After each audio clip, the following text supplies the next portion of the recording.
نماز پڑھنے والے اگر نماز کی روح سے آشنا ہو جائیں کہ یہ محض اوپر نیچے ہونے کی مشق نہیں ہے، بلکہ یہ اللہ کے حضور اپنی نیازمندی کا اظہار ہے، اپنے عجز کا اظہار ہے، تو پھر نماز ان کو وہ مقام دیتی ہے اور وہ شعور بخشتی ہے کہ جو بے نمازی کے نصیب میں کہاں۔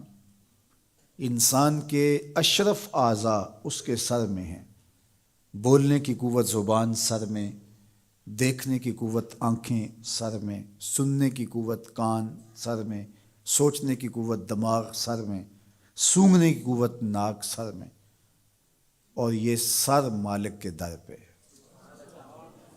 اور زبان سے بندہ کیا کہہ رہا ہے؟ سبحان ربی الاعلی، مالک تو سب سے اعلیٰ ہے۔ اور اپنا رویہ اور عمل کیا ہے کہ اپنی ناک بھی خاک پہ رکھی ہے، پیشانی بھی خاک پہ رکھی ہے، اور باقی اعضاء بھی خاک پہ ہیں۔ تو گویا عملاً یہ بتا رہا ہے مالک مجھ سے نیچا کوئی نہیں اور تجھ سے اونچا کوئی نہیں۔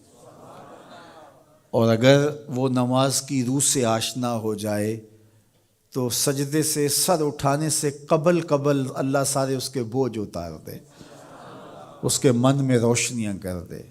تو نماز بندگی کا شعور دیتی ہے، من میں چراغاں کرتی ہے۔ اللہ کے حضور جھکنے سے بندہ ایسا بندہ کامل بن جاتا ہے کہ پھر وہ کسی اور کے آگے نہیں جھکتا۔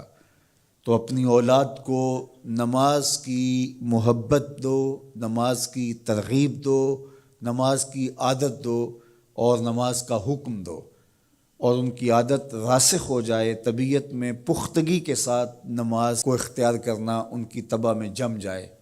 نماز ان کی طبیعت میں نظم پیدا کرے گی، ان کو نظم و ضبط کا پابند بنائے گی، اور ان کی صحت کی ضامن ہوگی، اور ان کے باطن کی طہارت کا سبب اور ذریعہ ہوگی۔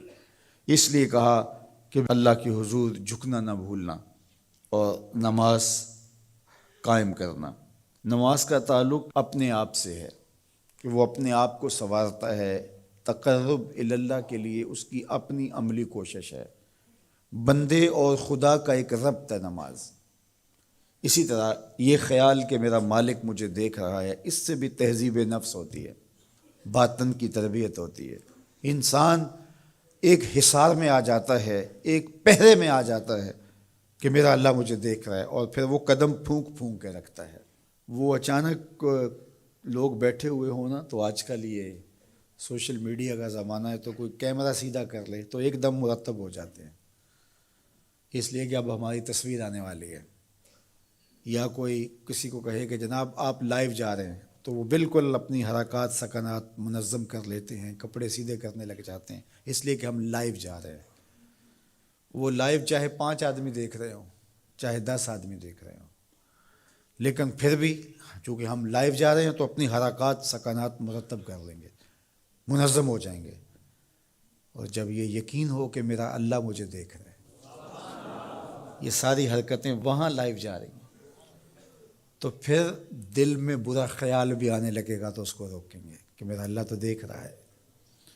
پھر بولی بھی مرتب ہو جائے گی، پھر رویے بھی مرتب ہو جائیں گے، طرز معاشرت بھی منظم ہو جائے گا، آنکھیں بھی نہیں بھٹکیں گی، خیال بھی نہیں بہکیں گے، سوچیں بھی آوارہ نہیں ہوں گی، چاہے آپ بند کمرے میں کیوں نہ ہوں، پھر بھی منظم رہیں گے، اس لیے کہ میرا اللہ مجھے دیکھ رہا ہے۔ تو یہ یقین زندگی کو منظم کرتا ہے۔ تو اس کا تعلق بھی انسان کی ذات سے تھا۔ نماز سے بھی تہذیب نفس ہے، اللہ سے تقرب حاصل ہوتا ہے۔ اب کہا تو خود غرض نہ بننا کہ اپنے آپ کو سنوار لیا اور کافی ہے، نہیں، لوگوں کو بھی نیکی کا حکم دینا۔ وَأْمُرْ بِالْمَعْرُوفِ وَانْهَ عَنِ الْمُنْکَرِ، لوگوں کو نیکی کا حکم دینا اور برائی سے منع کرنا لوگوں کو، یہ مومن کی زندگی ہے۔